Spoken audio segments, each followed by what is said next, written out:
This is November 1 Delta Uniform Charlie calling CQ Parks on the Air and standing by.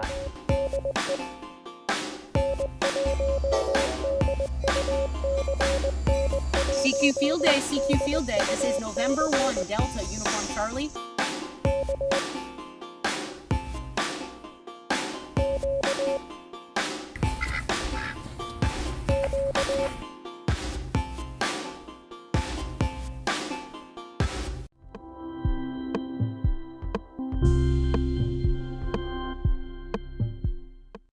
Hello, everyone. This is Junie N1DUC along with Mochi, and I have a guest here. Most of you in the Parks on the Air world know him very well. That's Bill Brown, Kilo 4, November Yankee Mike. Thank you for joining us, Bill. It's glad to be here, Junie. Thank you for having me. Okay, well, I'm so glad that you were able to join. Where are you located currently? I am in Auburndale, Florida, which is next to Lakeland, Okay. Florida, which is about equidistant from Tampa and Orlando. Okay, very cool. And otherwise you're in a park, right? Pretty much. Yeah, if I'm not home, I'm in a park normally. Yeah, exactly. How long have you been a licensed ham, and what is your license class? My license, I started off as a ham radio operator back in the early 90s. And at the time, I was KB3AWAVN, and then I went to N3RTZ. And then raising our daughter, my wife and I raising our daughter, I kind of got out of the hobby and my license lapsed. Mm-hmm. So I became one of those newly minted COVID hams. When COVID hit, I needed I needed an outlet, and I decided, and my wife said, you need a hobby. And she goes, what would you like to do? I said, well, maybe I'll get back into ham radio. And she goes, is that an expensive hobby? I said, oh, no, not at all. No, it's very inexpensive, very cheap. And is my nose growing? Yeah, you're a good liar. So I got relicensed as K4NYM, just like the shipping company, DHL.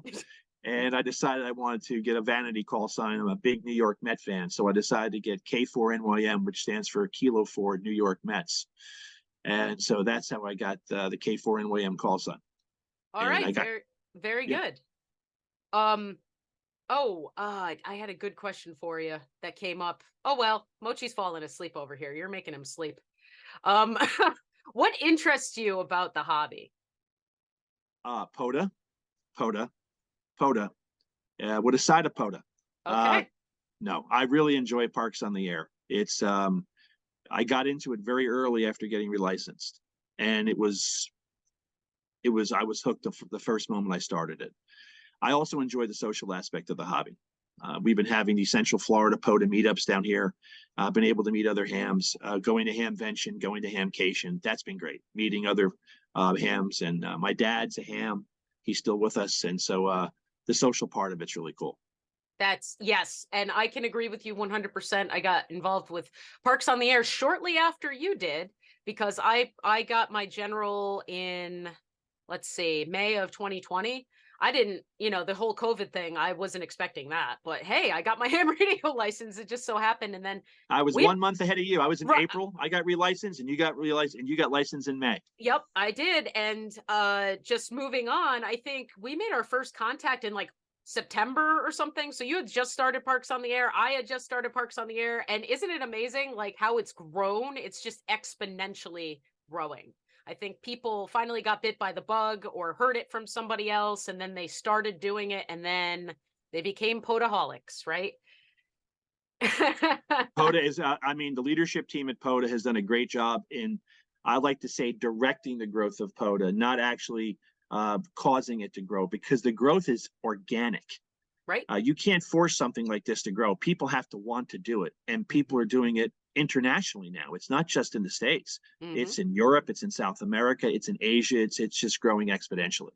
Yeah, it's just a wonderful program. It's a wonderful thing to do, and it educates people. It educates people. Some hams, they're at a park and somebody comes up, they go, "What is that?" Right? What is your response to that? What is your response? Well, the first time, I'll tell you a real quick funny story. I was over at Lake Louisa State Park, and I was activating, and I was doing Morse code, which is my thing. And this Mercedes pulls up, and this really Tony looking couple gets out. I mean, dressed to the nines, and they decide they want to look at the lake. And the I think it was the wife just hearing the dits and dahs coming from my car, and she got very concerned. And she must have thought I was talking to the mothership or something. I'm not sure, but she called the park ranger on her phone while I was there. And the park ranger comes, and he had seen me dozens of times. So he pulls up with his pickup truck and realizes she's reporting me. He looks at me, throws his hands up, waves at me, goes to her. And, you know, because they didn't know what I was doing. And, but I've had a lot of people come up to me and ask me, what are you doing? And I say, I'm a ham radio operator. I'm doing something called Parks on the Air, and it's an opportunity to educate and actually promote the hobby. So it's great. Yes, yes. I've had a few people come up to me, and one of them became a ham, actually. So, Oh, awesome. you know, one by one, you know, we get it out there. And as far as we were discussing the connections that are made. Yep. I mean, I've gotten together with two hams in different states. I happen to be traveling. I met one of them in South Carolina, K4NYM, and I met Alpha Alpha 4 Sierra Sierra out in Virginia while I was driving through the Blue Ridge Mountains. And and Uncle Bob, I can't remember his call sign, but anyway, it's amazing how the connections are made. It's a family. It really is a family. So just for any new hams out there who don't really know what they want to do, or ones who've been hams for a long time, it's a wonderful way to get involved and have that sub hobby that keeps you going. You know, when you get bored with one thing, this is something that you can go to. The radio part of it is great, but the social connections are awesome. 100%. Now, CW, that is your deal, right? That is like your shtick. You really do. That is my favorite mode. I embrace all modes. I'm big tent when it comes to the hobby, but I just enjoy Morse code. It's what I did when I was in the Air Force. It was it's just something it's been with me for most of my adult life, and I enjoy it. Yeah, that's fair.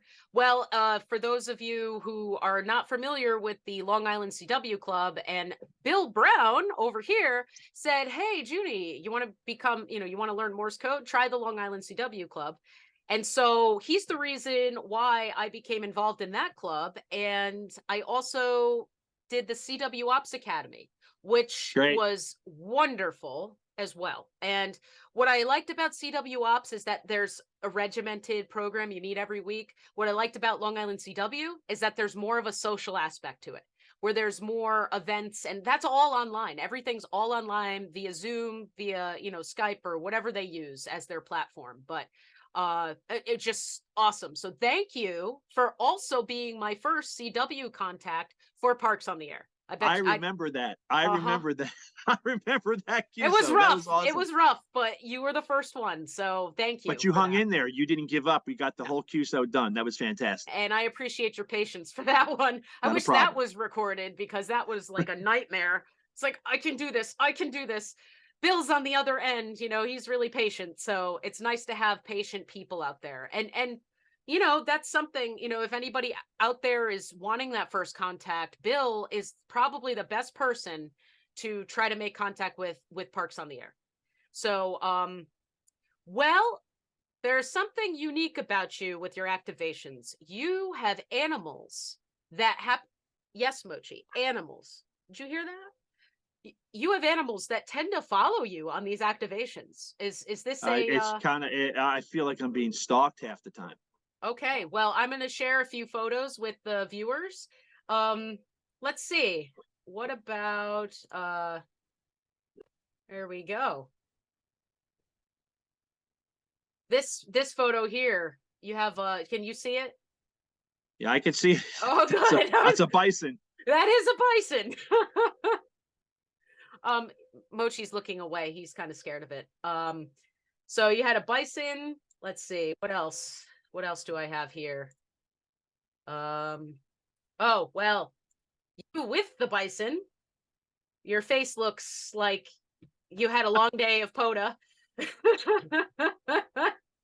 The bison and I were having a staring contest, and I wasn't doing well at winning that contest. Well, that's all right.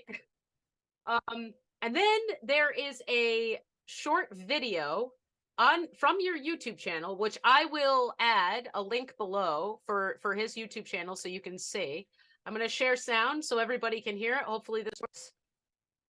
And let's see. Let's go ahead and play this. Sometimes the Okay, here I am. K4NYM. whoop. Let's make sure we can get it in there. I am better known as the Pelican Hunter. That's right. I attract all wildlife to myself. Come to me, my children. Come. There you go. Come on. Let's go. No, this way. Where are you going? They don't listen, just like kids. I don't know. Did that chop up a lot while I played that? The audio was good at the end, but of course, on the call here, I don't know whether the video shows for me. The video didn't show completely, but I heard the audio. Yeah, let me close this. All those ads from YouTube, you know. So, all right. Well, you've seen a lot of animals. You've done a lot of activations. I don't know how many activations you've done. Do you happen to know offhand? I'd have to look. It's I don't know, 1,700 something. I mean, or over 2,000. It's a lot of activations. I really haven't kept up. I should have looked the number up for you. That's okay. That's perfectly fine. And I just want to share your corgi. That's Mr. Darcy. Mr. Darcy, you are an animal lover, correct? Oh, absolutely. Yep. Mr. Darcy's a Pembroke Welsh corgi, and he barks at everything. But he's a lot of fun. Animals tend to bring joy, like Mochi over here. Actually, hey, Mochi. Today is his hatch day. He is now Happy Hatch Day. 6 years old. Mochi, you gonna say hello? Oh, really? Oh my goodness. So just to leave to wrap things up and everything, is there anything else you'd like to add to support the hobby? Yeah, the hobby has always been about investing in the next generation and investing in other people coming into the hobby. And that's something that I like to do, is to invest in other people, see other people, younger people really embrace the hobby so they can hand it down to other people. That was when I started off in the hobby. That's exactly how I got in. There was an older Elmer who invested some time in me. And so that's why we are seeing a lot of young people get involved in POTA, which is exciting, So it's a great way of passing the baton to keep the hobby going. So I think POTA is more than just activating a park or hunting. It's also about promoting the hobby as well. And if we can do that, we're accomplishing multiple things. I agree with you 100%. The club that I was a part of up in Connecticut had older hams and younger hams, and they're slowly building, and that's how I actually learned about Parks on the Air. It was an awesome club. I wish I could still be a part of it physically. I can still join the Zoom meetings and such, but what a great experience. So Parks on the Air is actually what kind of got me involved in doing more things and learning more things. So that's great. Yep. Well, Bill, thank you so much for visiting and being on the show. Mochi says goodbye. Say goodbye. He is speechless, Bill. Speechless. I see what I do with animals. I just had that. I have that effect on them. Yeah, I guess. Well, thank you, Bill. Kilo 4, November Yankee Mike. This is N1DUC for Ham and Quackers. 73, everyone. 73. Say bye. Oh, still speechless. Thank you for watching Ham and Quackers. We'll be doing a drawing for 2 tickets to Hamvention 2023. If you'd like to be entered into the drawing, please go to our website at www.hamandquackers.com. Click on the Contact tab, give us your name and email, and we'll email you if you win. We'll be having a live drawing on our YouTube channel on May 1st at 8 p.m. Eastern Standard Time. Good luck, and 73.